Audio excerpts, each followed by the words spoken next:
কিচেনে রাজু, আমি তোকে একটু সস দিয়ে দিচ্ছি, এটা তুই খেয়ে নে। আচ্ছা মা, ঠিক আছে, আমি এখনই খেয়ে নিতেছি। আরে বাহ, এটা তো অনেক মিঠা। ছোটুকে একটু খাওয়াই দিই তো।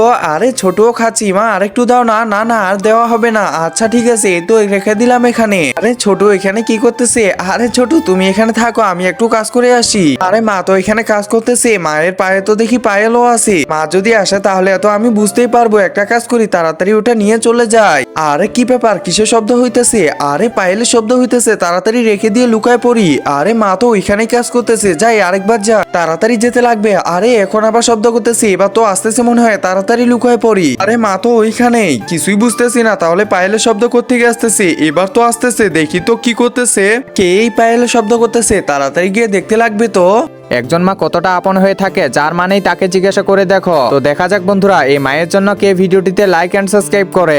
আর যারা মাকে ভালোবাসো না, তারা ভিডিওটি থেকে দূরে থাকো। ও আচ্ছা, বুঝতে পারছি, ছোটুর পায়ে তাহলে পায়েল। এই ছিল ছোটুর কাহিনী। হ্যাঁ, তাই তাড়াতাড়ি গিয়ে সসটা নিয়ে নেই। এই তো নিয়ে নিলাম। আরে মা।